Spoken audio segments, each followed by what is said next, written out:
Quand as-tu remarqué que tu avais un talent particulier? Je l'ai remarqué il y a 4-5 ans avec ma maman. On a des oracles, où on se pose des questions et ma maman me posait une question importante par rapport à sa vie. J'ai fait le tirage et en fait au moment où j'allais sortir la carte, j'avais déjà en fait la réponse qui m'était arrivée directement et la carte venait confirmer ce qui m'était arrivé entre guillemets, la petite voix dans la tête. Et ça me l'a fait tout le long du tirage et là je me suis dit waouh, qu'est-ce qui m'arrive, qu'est-ce qui se passe? Et au fur et à mesure, on a continué à faire des tirages avec ma maman, avec des amis. Et à chaque fois, j'avais cette chose-là qui m'arrivait. J'avais les réponses avant de sortir la carte. Et je me suis dit, en fait, c'est moi et je suis en train de développer un don, un super don pour moi, mais surtout pour les gens qui sont autour de moi. D'accord. Donc tu as découvert que tu avais ce don particulier grâce à l'aide des cartes, Oui, un tirage de cartes avec ta mère. complètement. En fait, les cartes, pour l'instant, sont un support. C'est ce que les guides m'ont envoyé pour me rassurer.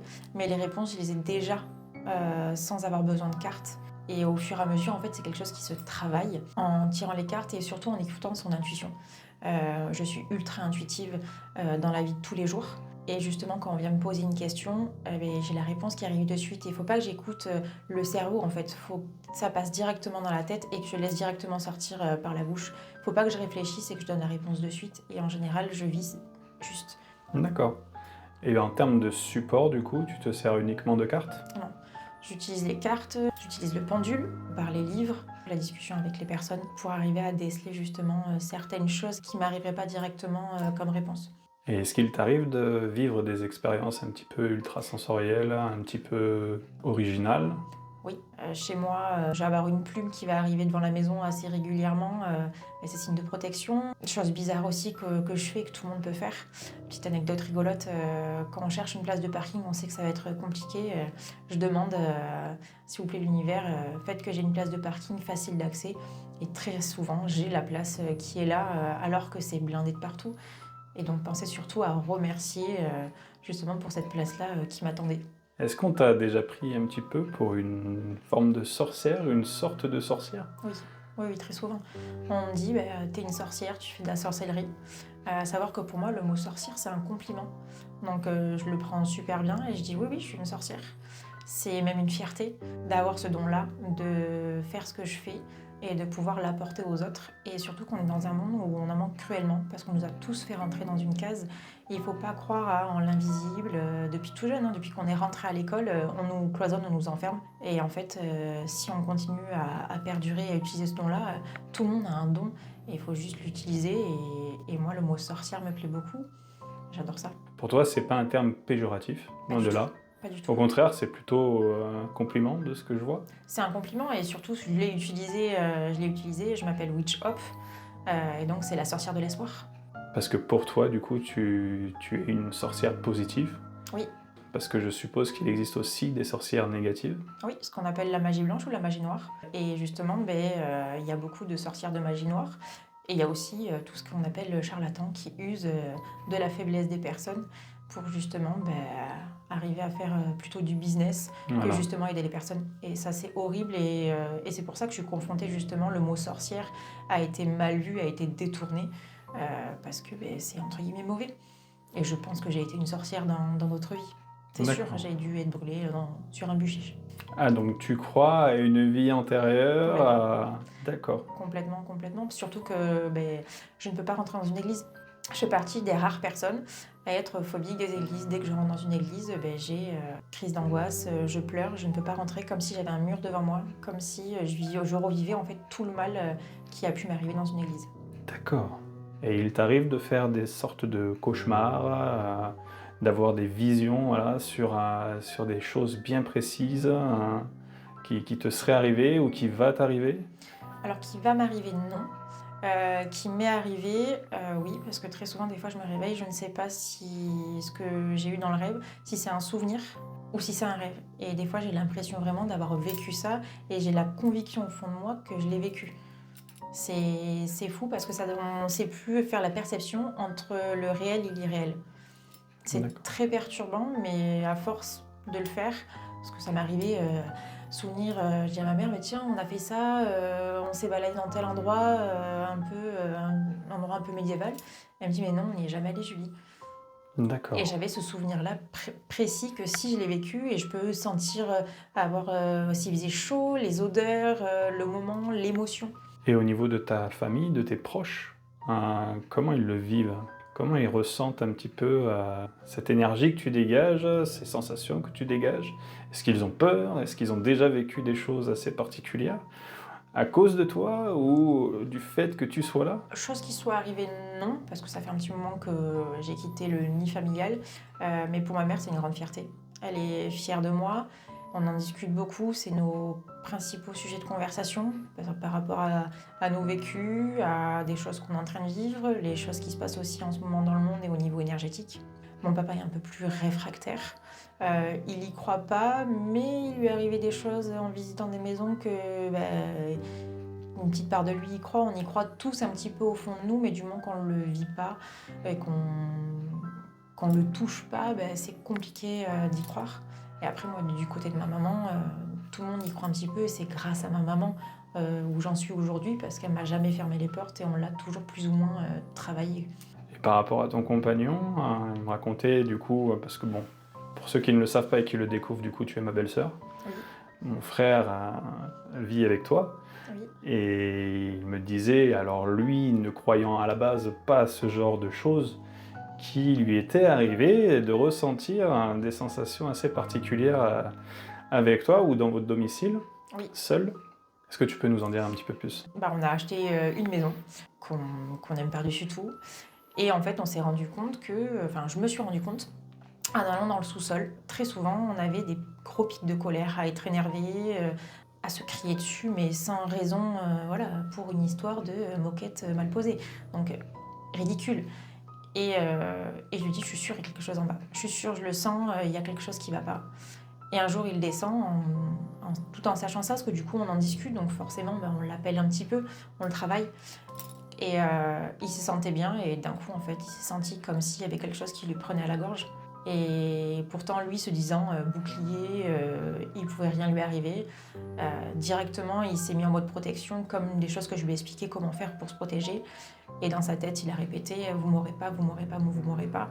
C'est parti, mais ça reste quand même sous-jacent, ça reste un petit peu au fond de la tête. Il nous arrive des choses un petit peu bizarres. Oui, voilà, en fin de compte, ça fait partie de votre environnement. Ça fait partie de Et l'environnement, et moi, c'est mon quotidien en fait. après, il faut savoir aussi que cette maison, du coup, alors c'est une maison que vous avez achetée à rénover, Oui. qui date de 1930, si je dis pas de bêtises. 1930-1940, ouais, elle est assez Voilà. ancienne, il y a eu beaucoup de passages, Mhm. il y a eu beaucoup de propriétaires. Moi, la maison, je la qualifie comme une maison qui fait le ménage. Toutes personnes qui ne doivent pas être là, en fait, elles sortent. Oui, parce que bon, on va dire que ça fait bientôt un siècle qu'elle existe cette maison, donc Ouais. il a dû s'en passer des choses. Oui. On sait que au XXe siècle, il y a beaucoup de gens qui aussi mouraient dans leur domicile, hein, peut-être plus qu'aujourd'hui avec la technologie, les hôpitaux et l'évolution. Mais c'est vrai que ouais, il s'est peut-être passé quelque chose de particulier dans cette maison qui te fait ressentir ces formes de sensations C'est ça. assez spirituelles, on va dire ça C'est comme ça, ça. ouais. Là, rien que d'en parler, en fait, j'en ai des frissons. Je D'accord. sens que je frissonne de partout, je sens les frissons qui sont là, mais parce que j'ai déjà fait une première prise de contact avec eux. Et ça s'est passé comment? Bizarrement, ça s'est bien passé. Après, je ne l'ai pas fait en mode lumière éteinte, bougie, esprit tu là. Mais ça s'est passé où il y a du monde et il y a de la colère. Il y a de la colère, mais surtout envers le masculin. Envers le masculin? Ouais. Moi, il va me laisser tranquille par rapport à ce que je fais, et ils ont vu que j'étais pas mauvaise parce que mon bureau, là où je vais accueillir ma patientèle, je l'ai nettoyé et protégé. Mais ils ont compris que je n'étais pas là pour les chasser ou pour jouer avec eux. Et du coup, ils auraient peut-être plus de crainte vis-à-vis de ton homme? Plus de... C'est plus de peur en fait. Ils ont, de ce que j'ai eu en entrevue entre guillemets avec eux, il y avait le maître, ils l'appellent comme ça, le maître, qui les a enfermés en fait en bas et qui leur voulait du mal. Donc, d'anciennes personnes qui auraient vécu ici. Ouais. Et il y aurait des restes, hein, et du coup, Il y a des tu restes les parce- ressens ici au quotidien avec toi. C'est une maison que, du coup, on sera amené à voir sur ta chaîne YouTube parce qu'on va tourner des vidéos ici, des vidéos en extérieur. Nous filmerons sûrement aussi des séances que tu feras avec des gens que tu reçois dans ton bureau. Tu vas aménager une pièce spécifique pour cet usage dans la maison. C'est vrai que c'est du très beau boulot au passage, parce que moi qui ai connu la maison dans son jus, faut savoir que cette maison c'était une ruine. Franchement, vous en avez fait quelque chose de magnifique. Si. Et je pense que ouais, nous avons beaucoup de choses à vous montrer. Moi qui ne croyais pas dans ce genre de choses, tu as réussi à m'intriguer et à me prouver un petit peu que c'était quelque chose qui était réel, quelque chose qui existait vraiment. Parce que quand je te vois en parler, pour moi, ça se voit que tu es quelqu'un qui prend cette chose très au sérieux. Oui. Et que tu n'es pas, voilà, comme tu le disais tout à l'heure, une charlatante ou un charlatan, parce qu'il existe les deux dans ce milieu, et je pense que toi, tu as vraiment une capacité particulière à interpréter certaines choses que tout le monde ne voit pas. Je pense que tu as un don. Après, moi, j'ai du coup, depuis quelques temps, commencé à m'interroger un peu sur le sujet et regarder quelques vidéos. Il paraît que c'est un don du diable. Je ne sais pas ce que tu en penses, que ce n'est pas naturel, que le Seigneur ne croit pas en ces choses-là et que forcément, ça serait un don démoniaque. Qu'est-ce que tu en penses? Alors ça me fait rire. Ça me fait rire parce que dans mon monde, si on peut appeler ça comme ça, il y a la présence justement quand même entre guillemets de Jésus, mais tout a été détourné par la religion. Et c'est qu'en fait on fait peur. On fait peur parce qu'on va aller à l'encontre de leurs croyances, des cases en fait qu'ils ont voulu nous faire rentrer. Et pour se protéger, comme dans tout, même dans les médias, on va faire rentrer dans la peur. Et donc forcément, on est des personnes différentes et ça. Du coup qui ne se fondent pas dans leur... On ne rentre pas dans leur case, dans leur case, voilà. en fait, dans leur moule. Et en fait, juste parce qu'on fait peur et que c'est de l'inconnu. Et c'est entre guillemets, ils en ont voulu en faire de l'interdit. Alors que moi, une personne qui est croyante, peu importe la croyance, je l'accepte et j'entends et je comprends ce en quoi elle croit, même si c'est pas du tout mes croyances. Bien sûr. Et c'est ce qui fait la richesse de ce monde, en fait. Ouais, bien sûr. C'est encore une fois, c'est pas parce qu'on ne voit pas quelque chose qu'elle n'existe pas, cette chose. Et encore une fois, oui, je pense que historiquement, l'être humain s'est protégé de ce genre de choses, a toujours eu peur, parce que c'est spirituel, c'est particulier, c'est invisible. Déjà, c'est quelque chose qu'on ne voit pas forcément avec nos yeux, enfin pas tout le monde, parce qu'apparemment, toi, tu arrives à voir des choses que tout le monde ne voit pas. La dernière fois, tu m'as parlé d'un ami ou quelqu'un de proche de ta mère. Oui. Tu étais sur le canapé de ta maison, enfin dans le canapé de ta maison avec ta mère, en train de communiquer, de parler naturellement. On discutait, c'est c'était une conversation normale. Elle me parlait justement du décès de cette personne-là qui a eu une vie un peu compliquée, que ma mère a accepté et a, entre guillemets, pris soin de lui. Et en fait, il a apparu derrière. Il a apparu derrière elle, donc sur le coup, parce que je suis encore en train de découvrir mes dons, et je me suis toujours dit, non, mes contacts de défunts, non, je suis pas... C'est le souci de la légitimité. Et je me sentais pas légitime, j'ai dit non. Et en fait, il était derrière. Donc j'ai mis du temps à accepter de l'écouter. Et en fait, j'ai juste pris le message en lui disant, il voulait dire à ma mère merci. Et donc forcément, j'en ai eu des frissons, j'en ai pleuré, j'en ai parlé avec ma mère. Ma mère a fondu en larmes et après elle m'a demandé de le décrire physiquement. Parce qu'elle m'a demandé comment je l'avais vu. Et j'ai dit non, mais je l'ai vu physiquement et il est comme ça, comme ça, comme ça. Elle me dit c'est fou, c'est lui. Et c'est pas une discussion banale, quoi. Oui, c'était quelqu'un que tu voyais comme tu me vois moi. C'est ça. C'est un petit peu... C'est flippant, ouais. Enfin, je sais que voilà, moi je souhaite pas vivre ce genre d'expérience un jour. Je pense que toi, des fois, tu dois avoir des petits pics de stress, des petits moments de rebondissement qui doivent quand même... Je pense que c'est un don qu'on a indépendamment de soi. Oui. Hein. C'est pas quelque chose que tu as choisi d'avoir, c'est quelque chose qui t'a choisi. Je sais pas si on peut le dire comme ça. C'est ça, il m'a choisi, je l'accepte et je veux travailler avec lui. En fait, c'est entre guillemets, j'ai passé un accord parce qu'il y a des personnes qui ont des dons, mais qui ne le travaillent pas et entre guillemets, ils cloisonnent des portes. Moi, toutes ces portes-là, ce don-là, je l'ai.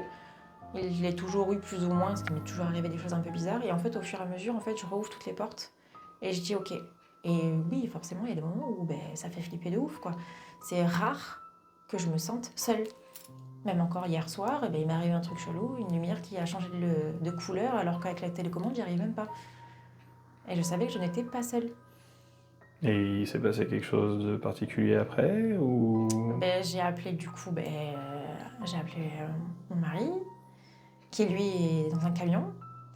On a raccroché, donc ben, je lui ai transmis contre mon gré toute ma peur. Et dans son camion, ben, c'est comme si quelqu'un avait frappé dans le camion. Sachant qu'il est en train de rouler, donc c'est compliqué que quelqu'un fasse toc-toc dans le camion.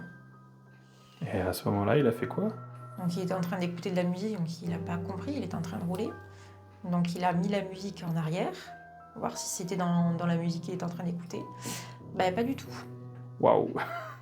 Ça le suit réellement en fin de compte. Les esprits ne sont pas enfermés dans une maison selon toi, dans un lieu, dans un endroit particulier, c'est quelque chose qui peut te suivre Ah oui, à complètement. l'extérieur, Oui. dans ta voiture, au travail. Oui. En fait, des personnes qui vont être... donc là, en fait, je lui ai apporté ma peur. Et du fait qu'il a une part très particulière dans ma vie, où c'est un petit peu mon bouclier, contre ma volonté, il a récupéré ma peur et mes craintes et peut-être, entre guillemets, l'entité ou la chose qui me faisait peur. Mais après, un esprit, c'est soit il est attaché à un lieu, soit attaché à une personne, et finalement, il trouve, entre guillemets, la personne faible qui a peut-être joué avec lui de la mauvaise manière, et qui s'accroche à elle. Et c'est ça le plus dangereux, parce que quand on ne fait pas correctement les choses, si un esprit s'accroche à nous, surtout malveillant, il peut nous suivre et on peut déménager 10 fois et même partir à l'autre bout de la planète, il sera toujours accroché à nous. Qu'est-ce que tu vas proposer sur ta chaîne YouTube?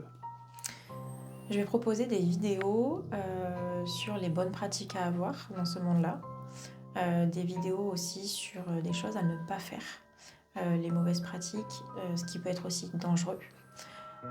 Je vais également faire des vidéos avec des clientes qui acceptent d'être filmées, à visage bien sûr caché, pour partager un bout de leur histoire et pour que vous puissiez voir également ce que je vous propose.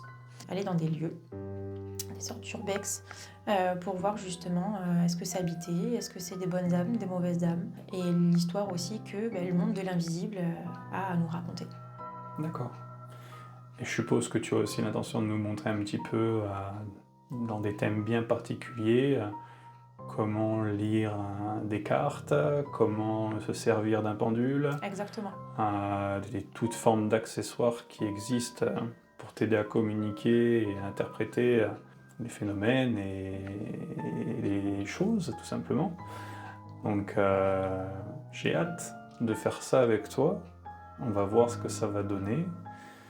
Prochainement, nous allons faire une vidéo aussi par rapport à une libération d'espace un petit peu de ton sous-sol. Oui. De ton sous-sol qui, pour toi, a besoin d'être purifié. Je ne sais pas si c'est comme ça qu'on dit. Purifier, non, d'être nettoyé et de comprendre, de voir si on peut. Donc j'ai eu l'accord, parce que c'est important de demander l'accord, de savoir si on va cohabiter ensemble, s'ils veulent partir, de comprendre pourquoi cette colère-là, et qu'est-ce qui se passe, quoi.